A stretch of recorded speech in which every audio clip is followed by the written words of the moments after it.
நாம் பயன்படுத்தும் கேலண்டரில் வருடத்தின் 12 மாதங்களின் பெயரின் அர்த்தத்தை தெரிந்து கொள்வதற்கு முன்பு ரோமானிய கேலண்டர், ஜூலியன் கேலண்டர் மற்றும் கிரேகோரியன் என்கிற 3 கேலண்டர்கள் பற்றின தகவல்களை தெரிந்து கொண்டால் நான் 12 மாதங்களின் பெயரின் அர்த்தத்தை சொல்லும்போது சில தகவல்களை உங்களால் புரிந்து கொள்ள முடியும். உலகில் உள்ள கேலண்டர்கள் அனைத்துமே சந்திரனையும் சூரியனையும் மையமாக வைத்தே உருவாக்கப்பட்டவை. சூரியனை பூமி ஒரு முறை சுற்றி வர 365 நாட்கள் 5 மணி நேரம் 48 நிமிடங்கள் 46 வினாடிகளாகும். சந்திரன் பூமியை சுற்றி வர 29 நாட்கள் 12 மணி நேரம் 44 நிமிடங்களாகும். எனவே பூமி சூரியனை சுற்றி வருவது வருடங்கள் எனவும் சந்திரன் பூமியை சுற்றி வருவது மாதங்கள் எனவும் கணக்கிடப்பட்டு கேலண்டர்களை உருவாக்கினார்கள். தற்போது நாம் பயன்படுத்தும் கேலண்டரின் பெயர் கிரேகோரியன் கேலண்டர். 12 மாதங்கள் 365 நாட்கள் சேர்ந்தது ஒரு வருடம் மற்றும் 4 வருடத்திற்கு ஒரு முறை லீப் வருடம் என்ற அம்சங்களை கொண்டது இந்த கிரேகோரியன் கேலண்டர். இந்த கிரேகோரியன் கேலண்டரில் வரும் ஜனவரி மாதத்தின் 1ஆம் தேதியை தான் உலகின் அதிகமான நாட்டு மக்கள் ஆங்கில புத்தாண்டாக கொண்டாடுகிறோம். கிரேகோரியன் கேலண்டர் வெளிநாட்டவர்களால் உருவாக்கப்பட்டு பயன்படுத்தப்பட்டது. இது இந்தியாவிற்குள் ஆங்கிலேயரின் ஆட்சியில் அறிமுகப்படுத்தப்பட்டது. இது உலகின் அதிகமான நாடுகளாலும் மற்றும் ஐநா சபையாலும் ஏற்றுக்கொள்ளப்பட்ட ஒரு கேலண்டர் ஆகும். தமிழில் நாள்காட்டி என்று அழைக்கப்படும் கேலண்டரை எப்படி உருவாக்கினார்கள் என்று தெரியுமா? கிமு 800ஆம் நூற்றாண்டில் ரோமலஸ் என்பவர்தான் ரோம் நகரத்தை நிறுவினார். ரோமலஸ் தான் ரோமர்களுடைய முதல் கேலண்டரான ரோமானிய கேலண்டர் என்று அழைக்கப்பட்ட கேலண்டரை சூரியனையும் சந்திரனையும் மையமாக வைத்து உருவாக்கினார். ஆனால் ரோமலஸ் உருவாக்கிய ரோமானிய கேலண்டரில் மார்ச் மாதம் 31 நாட்களும், ஏப்ரல் மாதம் 30 நாட்களும், மே மாதம் 31 நாட்களும், ஜூன் மாதம் 30 நாட்களும், ஜூலை மாதம் 31 நாட்களும், ஆகஸ்ட் மாதம் 30 நாட்களும், செப்டம்பர் மாதம் 30 நாட்களும், அக்டோபர் மாதம் 31 நாட்களும், நவம்பர் மாதம் 30 நாட்களும், டிசம்பர் மாதம் 31 நாட்களும் என்று 10 மாதங்கள் மட்டுமே இருந்தது. வருடத்தின் முதல் மாதம் மார்ச் மாதமாகவும் 304 நாட்கள் ஒரு வருடமாகவும் ரோமானிய கேலண்டரில் இருந்தது. மேலும் லீப் வருடம் என்ற ஒரு ஆண்டு ரோமானிய கேலண்டரில் இல்லை. தற்போது நாம் பயன்படுத்தும் கேலண்டரில் 365 நாட்கள் என்பது ஒரு வருடம். இந்த 365 நாட்களில் இருந்து ரோமானிய கேலண்டரில் 304 நாட்களை கழித்தால் 61 நாட்கள் இருக்கும். ஏன் இந்த 61 நாட்கள் ரோமானிய கேலண்டரில் இல்லை என்றால் ரோமானியர்களுக்கு பனி என்பது பிடிக்கவே பிடிக்காதாம். பனிப்பொழிவு நாட்களில் வெளியில் செல்லாமல் வசிப்பிடங்களிலேயே முடங்கி விடுவார்களாம். அதனால் ரோமர்கள் இந்த 61 நாட்களை கணக்கில் எடுத்துக்கொள்ளவில்லை என்று கூறுகின்றனர். பின்னர் நூமா பொம்பிலியஸ் என்பவர் 10 மாதங்களாக இருந்த ரோமானிய கேலண்டரை 12 மாதங்களாக மாற்றினார். அப்போதுதான் ஜனவரி, பிப்ரவரி என்ற 2 மாதங்களை ரோமானிய கேலண்டரில் கடைசி 2 மாதங்களாக சேர்த்தார்.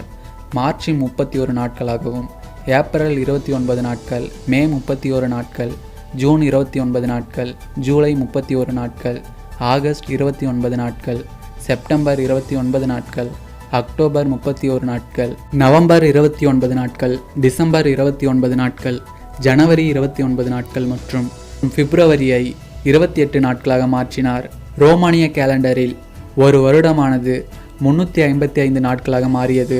இருப்பினும் இந்த 355 நாட்கள் தற்போது நாம் பயன்படுத்தும் ஒரு வருடமான 365 நாட்களோடு ஒப்பிட்டு பார்த்தால் 10 நாட்கள் குறைவாக இருக்கும். கிமு 45ஆம் நூற்றாண்டில் ரோமானிய மன்னராக ஜூலியஸ் சீசர் என்பவர் பதவியேற்றார். ஜனவரி, பிப்ரவரி மாதங்களை வருடத்தின் முதல் 2 மாதங்களாக மாற்றினார். பல வானியல் ஆய்வாளர்கள் உதவியோடு சூரியன் மற்றும் சந்திர கிரகணத்தின் அடிப்படையால் மாதங்களை மாற்றினார். வானியல் அறிஞரான சொசிசனஸ் என்பவரின் ஆலோசனைகளின்படி ஒரு வருடம் என்பது 365 நாட்கள் எனவும் 4 வருடத்திற்கு ஒரு முறை லீப் வருடம் எனவும் மாற்றி அமைத்தார் ஜூலியஸ் சீசர் அவர்கள். அதிலிருந்து ரோமானிய கேலண்டர் ஜூலியன் கேலண்டர் என்று அழைக்கப்பட்டது. சில வருடங்களுக்கு பின்னர் ஆலோசியஸ் லில்லியஸ் என்ற மருத்துவர் ஜூலியன் கேலண்டரில் 11 நிமிடம் 44 வினாடி அதிகமாக உள்ளதை கண்டறிந்தார். பின்னர் ஜூலியன் கேலண்டரில் உள்ள பிழைகளை திருத்தி பிப்ரவரி 24, 1582 அப்போதைய திருத்தந்தையான 13ஆம் கிரிகோரியின் ஆணைப்படி தொடங்கி வைக்கப்பட்டது. திருத்தந்தையான 13ஆம் கிரிகோரியின் காலத்தில் திருத்தப்பட்டு அவரால் தொடங்கி வைக்கப்பட்ட ஜூலியன் கேலண்டரை தான் நாம் தற்போது பயன்படுத்தி கொண்டிருக்கிறோம். திருத்தந்தை 13ஆம் கிரிகோரியினால் தொடங்கி வைக்கப்பட்டதால் ஜூலியன் கேலண்டர் கிரிகோரியன் கேலண்டர் என்று மாறியது. நாம் இப்பொழுது நாம் பயன்படுத்தும் கிரிகோரியன் கேலண்டரின் 12 மாதங்களின் பெயர்களின் அர்த்தங்களை நாம் தெரிந்து கொள்ளலாம். ஜனவரி கிரேகோரியன் காலண்டரின் முதல் மாதமாகும். பொதுவாக இம்மாதம் தமிழ் மாதமாகிய மார்கழியின் மத்தியில் துவங்கி தை மாதத்தின் மத்தியில் முடியும். ஜனவரி மாதம் 31 நாட்களை கொண்டது. இது ரோமானிய மன்னர் ஜனஸின் பெயரிலிருந்து தனது பெயரை பெற்றுள்ளது. ரோமன் இதிகாசத்தில் துவக்கங்களின் கடவுளாக காணப்பட்ட ஜனஸ்லானுரியஸ் என்ற கடவுளின் பெயரே கிரேகோரியன் காலண்டரின் முதல் மாதமான ஜனவரிக்கு வழங்கப்பட்டுள்ளது. பிப்ரவரி மாதம் கிரிகோரியன் காலண்டரின் 2வது மாதமாகும். இதுதான் வருடத்தின் சிறிய மாதமாகும். இம்மாதமானது நெட்டாண்டு என்று சொல்லப்படும் லீப் வருடத்தில் மட்டும் 29 நாட்களை பெற்றிருக்கும். பிற வருடங்களில் 28 நாட்களை மட்டும் கொண்டிருக்கும். ரோமானிய கடவுள் பிப்ரஸிடமிருந்து இம்மாதம் தனது பெயரை பெற்றுள்ளது. பிப்ரவரி என்பது சுத்தப்படுத்துதல் எனும் லத்தீன் மொழி சொல்லிலிருந்து பிறந்ததாகும். 13ஆம் நூற்றாண்டில் வாழ்ந்த சாக்ரோ பாஸ்கோ என்பவரின் கண்டுபிடிப்பின்படி கிமு 45 கிமு 8ஆம் காலப்பகுதியில் பிப்ரவரி மாதத்தில் சாதாரண ஆண்டில் 29 நாட்களும் லீப் ஆண்டுகளில் 30 நாட்களும் இருந்ததாக நம்பினார்கள். ஆனால் இது ஏற்றுக்கொள்ளப்படவில்லை. ஸ்வீடன், பின்லாந்து போன்ற நாடுகள் பயன்படுத்தும் கேலண்டர்களில் 1712ஆம் ஆண்டில் பிப்ரவரி மாதத்தில் பிப்ரவரி 30 என்ற நாள் சேர்க்கப்பட்டுள்ளது. மார்ச் மாதம் கிரேகோரியன் காலண்டரின் 3வது மாதமாகும். இம்மாதம் மார்ஸ் என்னும் ரோமானிய போர்க்கடவுளின் நினைவாக மார்ச் என்று பெயரிடப்பட்டுள்ளது. கிமு 700களில் ரோமாபுரியை ஆண்ட நுமோபோம் வில்ஸ் என்னும் மன்னர் ஜனவரியையும் பிப்ரவரியையும் ஒன்றிணைப்பதற்கு முன்பு வரை மார்ச் மாதமே பண்டைய ரோமானிய கேலண்டரில் ஆண்டில் முதல் மாதமாக இருந்தது. மார்ச் மாதம் 31 நாட்களை பெற்றுள்ளது. ஏப்ரல் மாதம் கிரேகோரியன் கேலண்டரின் 4வது மாதமாகும். 30 நாட்களை கொண்ட 4 மாதங்களில் ஏப்ரலும் ஒன்றாகும். ரோமானியர்களின் நம்பிக்கையின்படி ஏப்ரல் மாதம் வினஸ் எனும் தேவதையின் மாதமாக கருதப்படுகிறது. கிரேக்கர்கள் வினஸ் தேவதையை அக்ப்ரோடைட் என்றே அழைக்கின்றனர். அதன் அர்த்தம் வினஸ் தேவதையின் மாதம் என்றே பொருள் தரும். மேலும் எப்ளோரிஸ் என்ற சொல்லே ஏப்ரல் மாதத்திற்கு வழங்கப்பட்டுள்ளது என்று கூறுகின்றனர். ஏப்ரல் மாதம் பண்டைய ரோமானிய கேலண்டரில் ஆண்டின் 2வது மாதமாக இருந்தது. கிமு 700ஆம் ஆண்டில் நூமோ பொம்லிஸ் என்ற மன்னர் ஜனவரி பிப்ரவரி மாதங்களை சேர்த்தார். கிமு 450ஆம் ஆண்டளவில் ஏப்ரல் மாதம் ஆண்டின் 4வது மாதமானது. ஏப்ரல் மாதத்திற்கு அப்போது 29 நாட்களே கொடுக்கப்பட்டன. ரோமன் நாட்டின் இராணுவ மற்றும் அரசியல் தலைவரும் உலக வரலாற்றின் குறிப்பிடத்தக்க தலைவர்களில் ஒருவருமான ஜூலியஸ் சீசர் என்பவர் கிமு 40களின் நடுப்பகுதியில் ரோமானிய கேலண்டரை சீர்படுத்தும் போது 29 நாட்களே இருந்த ஏப்ரல் மாதத்திற்கு ஏப்ரல் 30 என்ற நாள் சேர்க்கப்பட்டது. அதிலிருந்து இந்த கேலண்டர் ஜூலியன் கேலண்டர் என்று அறிமுகப்படுத்தப்பட்டது. மே மாதம் கிரேகோரியன் காலண்டரின் 5வது மாதமாகும். கிரேக்க கடவுளான மயா என்ற பெயரே மே மாதத்திற்கு வழங்கப்பட்டுள்ளது. இம்மாதம் 31 நாட்களை பெற்றுள்ளது. உழைப்பாளர் தினம் மே 1ஆம் நாள் கொண்டாடப்படுவது குறிப்பிடத்தக்கது. ஜூன் மாதம் கிரேகோரியன் காலண்டரின் 6வது மாதமாகும். ஜூபிட்டர் கடவுளின் மனைவியாக புராதன ரோமானியர்கள் கருதிய ஜூனோ என்பதிலிருந்து ஜூன் மாதம் பிறந்தது.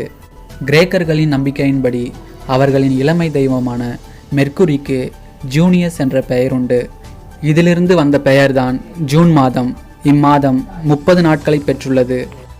ஜூலை மாதம் கிரேகோரியன் காலண்டரின் 7வது மாதமாகும். இம்மாதம் 31 நாட்களை பெற்றுள்ளது. ரோமன் காலண்டரின்படி இது 5வது மாதமாக கருதப்பட்டு வந்தது. லத்தீன் மொழியில் சவிண்டிலஸ் என ரோமானியர்களால் அழைக்கப்பட்டது. இம்மாதத்தில்தான் ரோமானிய மன்னர் ஜூலியஸ் சீசர் பிறந்தார். அதனால் இம்மாதத்திற்கு ஜூலை என்ற புது பெயர் சூட்டப்பட்டது. ஆகஸ்ட் மாதம். ஆகஸ்ட் என்பது ஜூலியன் மற்றும் கிரேகோரியன் கேலண்டர்களில் ஆண்டின் 8வது மாதத்தை குறிக்கும்.